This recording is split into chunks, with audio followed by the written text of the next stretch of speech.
Vamos a hablar acerca de algo que está transitando y viviendo lamentablemente muchas de las provincias de nuestra República Argentina. Lo estábamos anunciando al principio del noticiero y venimos haciendo una cobertura realmente extensa, importante, acerca de lo que ocurre con los incendios forestales en diferentes provincias argentinas. Provincias del norte grande realmente muy afectadas, como por ejemplo la provincia de Corrientes, la provincia del Chaco, la provincia de Formosa. Estamos en comunicación de videollamada con Sergio Federoski, quien es el viceministro de Ambiente de la Nación, a quien muy amablemente le damos las muy buenas tardes. ¿Cómo le va, viceministro? Le saludamos desde la provincia del Chaco. Buenas tardes, ¿cómo le va? Perdone que le corrija, pero mi apellido es Federovisky. Federovisky, perfecto. Detalle. ¿Cómo le va, viceministro? Gracias. Muy bien. Gracias por llamarme. No, por favor, gracias a usted por estar comunicándose con nosotros. Viceministro, bueno, una situación realmente complicada, la que están viviendo diferentes provincias.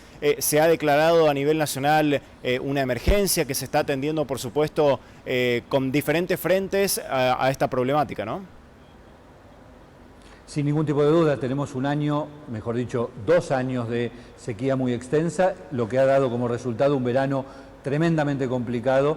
Ustedes saben que en general en el verano ya empiezan a aparecer lluvias en el centro y en el centro norte del país, también en la Mesopotamia, y sin embargo este año prácticamente no hemos tenido precipitaciones más allá de las de la última semana. Por lo tanto, todo esto ha configurado un cuadro que hace que provincias que normalmente para esta época del año están en mejores condiciones todavía presenten un cuadro muy complejo en materia de fuegos. Viceministro, por supuesto, bueno, una declaración de emergencia le brinda aún mayores recursos, ¿no? a un Estado como para poder afrontar justamente estas problemáticas. ¿Cómo se viene manejando toda la logística, ¿no? para afrontar algo tan grande y en diferentes puntos y provincias, ¿no? Lo primero que hace la emergencia ígnea es determinar política e institucionalmente que esto es una prioridad que tenemos que atender y que tenemos que articular y coordinar en función de todos los actores que hacen al Estado Nacional y a los Estados provinciales para poder atender esta emergencia. Y esto corresponde y atañe a todos esos actores, no solamente al Estado Nacional. Lo segundo, indudablemente, es, por supuesto, contar con los recursos extraordinarios en el caso de que fuesen necesarios, pero siempre entendiendo que son las provincias las que tienen la responsabilidad del ataque inicial para proteger los recursos naturales que por la Constitución del año 94 son de su propio dominio. Y luego el Estado Nacional acudiendo a partir de la solicitud particular de cada una de las provincias con los recursos que las provincias interpreten que son necesarios. Viceministro, tenemos entendido que la República Argentina con esto también intenta avanzar con los delitos justamente contra el ambiente, ¿no? Una de las cuestiones que el ministro Cabandier ha presentado muy enfáticamente en los últimos años es la necesidad de que el Congreso Nacional discuta la creación de una figura, un tipo delictivo que sería el delito contra el ambiente, el delito contra la naturaleza, el delito ecológico, denle el nombre que quiera, pero que básicamente sea la identificación de aquel que por beneficiar un interés particular está agrediendo el bien común y en este caso la naturaleza. De tal modo que los jueces dejen de tener la excusa de no contar presuntamente con herramientas específicas para poder perseguir este tipo de delitos y actúen en consecuencia con una morosidad que verdaderamente a veces es muy llamativa. Por supuesto necesitamos que para los desmontes, para los incendios forestales, para la contaminación en gran escala, exista esta figura del tipo del delito contra la naturaleza. Viceministro, lamentablemente, bueno, muchos de los incendios se dan por esta extrema ola de calor que están viviendo muchas de las provincias argentinas. Bueno, inclusive la República Argentina ha tenido en el mes de enero una temperatura récord de promedio. ¿Cuánto influyen, en los incendios, ¿no? este cambio climático que lamentablemente estamos viviendo? Los incendios, las olas de calor, la extensión cada vez mayor de los periodos de sequía son una consecuencia directa del cambio climático. Los científicos vienen advirtiendo que una de las derivaciones del calentamiento global es lo que se conoce como la agudización de los extremos. Esto es, episodios que ocurrían habitualmente con determinada frecuencia, hoy aparecen mucho más intensos y con una recurrencia mucho más alta.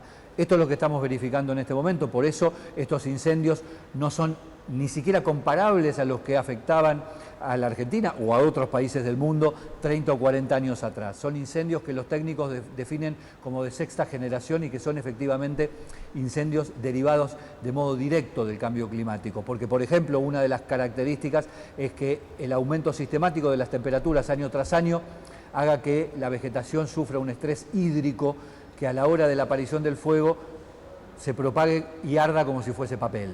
Esto es una novedad y tenemos que atenderla conociendo estas características técnicas y reproduciendo políticas de Estado que puedan atacarla con mayor eficacia.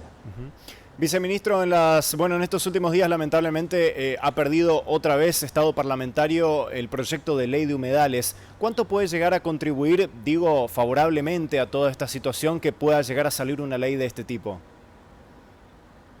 Una política pública, en este caso una política pública para proteger los humedales, para identificar cuáles son las acciones o las actividades y con qué modalidad pueden realizarse en determinados humedales de la Argentina, indudablemente tiene que contar con muchas herramientas, una de las cuales es una ley de humedales. Yo insisto en que no hay que fetichizar a la ley de humedales, más allá de que desde el Ministerio de Ambiente hemos reclamado permanentemente la necesidad de discutir y de tener finalmente una normativa en esa dirección.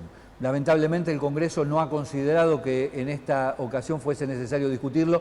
Nosotros insistimos en que en el año 2022 sería muy prudente, habida cuenta del impacto que está teniendo el cambio climático en todas nuestras actividades, poder tener un debate que facilite tener, insisto, una herramienta más dentro del concierto de la política pública de la protección de los humedales, que sería esta ley.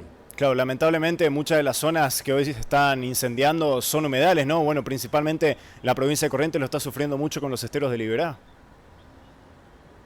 Sin ningún tipo de dudas. De todos modos, si me permite un asterisco al margen, la provincia de Corrientes ha tenido con el Estado Nacional, con el Ministerio de Ambiente en particular en las últimas horas, alguna discusión respecto de la ayuda, y subrayo la palabra ayuda, que el Poder Ejecutivo Nacional a través del Ministerio de Medio Ambiente debe proveer por el Plan Nacional de Manejo del Fuego. Y verdaderamente la información que nosotros tenemos de parte del Ministro de la Producción, por ejemplo, de la provincia de Corrientes, es que en los últimos días la situación estaba bastante mejorada o tranquila respecto de los días anteriores y por lo tanto no requirieron de ayuda. No obstante lo cual, coincido con usted en que efectivamente la protección de los humedales tiene que ser un elemento central, pero no entendamos, insisto, que el hecho de que haya mañana una ley de humedales va a automáticamente disipar cualquier amenaza de fuego. Tenemos muchas actividades privadas que no tienen la protección respecto del fuego que deberían tener. Ustedes saben qué tipo de actividad se desarrolla con los recursos naturales en Corrientes, en Chaco, en Misiones, en muchas de las provincias del litoral de la Argentina. Y esas actividades tienen que tener también una precaución, una prevención propia que normalmente no están teniendo. ¿Es parte todo esto, viceministro, de una educación ambiental, dicho sea de paso, que hoy se conmemora el Día Mundial? Muy probablemente, pero yo no quiero o trato de no echarle la responsabilidad a la sociedad en su conjunto, sino identificar cuáles son las responsabilidades primarias. Y entiendo que el Estado, los estados, en cada uno de sus niveles, tienen una responsabilidad muy básica en proveer de una política pública para enfrentar un flagelo de estas características como los incendios forestales, que va a ser cada vez más asiduo. Por lo tanto, la responsabilidad inicial creo que la tenemos los estados. Viceministro, la última, agradeciéndole muchísimo por su tiempo. ¿Qué consecuencias piensan ustedes, y usted, por supuesto, como biólogo, como una persona muy preparada en la materia, qué consecuencias podría llegar a tener estos incendios que estamos viendo, sobre todo en la biodiversidad, ¿no? Naturalmente nunca las consecuencias de incendios de esta magnitud, que muchas veces en escala son muy superiores a los incendios que históricamente padecían determinadas ecorregiones, por ejemplo la del centro norte de la Argentina, está fuera de toda posibilidad de identificar y son consecuencias indudablemente muy penosas. Yo preferiría esperar a que termine la temporada más grave de los incendios para poder evaluar cuáles fueron los resultados, cuáles fueron los daños y poder, junto con las provincias, identificar rápidamente una política para remediar esos daños, para restaurar esas zonas que han sido dañadas y fundamentalmente para evitar que a través del fuego se imponga un cambio de uso en esos ecosistemas, para defender el uso original que estaba más asociado a la protección de los humedales y no al que muchas veces algunos que encienden fuego pretenden llevar. ¿Estamos cerca de ese punto de no retorno, viceministro, o todavía más o menos? Le agradezco la referencia al documental del que fui autor, el documental Punto de No Retorno. Yo creo que lamentablemente, y esto no lo digo yo, lo dicen los científicos, si la humanidad no detiene a tiempo el aumento de la temperatura promedio del planeta, cuando ésta haya pasado el grado 5 que probablemente se produzca hacia mediados de la década próxima, lamentablemente habremos atravesado ese punto de no retorno y eso va a suponer perder un equilibrio que desde hace muchos miles de años la humanidad tenía y sin embargo a partir de ahora no se va a saber cómo es el equilibrio del clima a futuro. La verdad sería un escenario muy riesgoso, muy poco propicio y que indudablemente impactaría sobre los sectores más vulnerables como normalmente sucede. Viceministro, le agradecemos muchísimo por este contacto con Noticiero 9. La provincia del Chaco y de Corrientes ha sido muy amable. Al contrario. Muy amable, gracias. Al contrario, el agradecido soy yo. Hasta luego. Hasta luego. Bien, así pasaba la palabra del viceministro de Ambiente de la Nación, Sergio Fedorovicsky, acerca de esta problemática realmente tan preocupante, ¿no? Que es que son los incendios forestales en las provincias de nuestro norte grande argentino. Lo sufre mucho la provincia del Chaco, lo sufre todavía muchísimo la provincia de Corrientes, Formosa, la provincia de Misiones por ahí en menor escala, pero por supuesto con muchas hectáreas afectadas. Lo acaba de decir, todavía no se puede cuantificar o cualificar cuáles son las consecuencias que va a tener esto tanto para la biodiversidad como para la vida humana. Vamos a seguir, por supuesto, muy de cerca todos estos temas y con las coberturas necesarias, tanto en Noticiero 9 Federal como en las diferentes ediciones y en nuestros medios. Más información en Noticiero 9 Mediodía.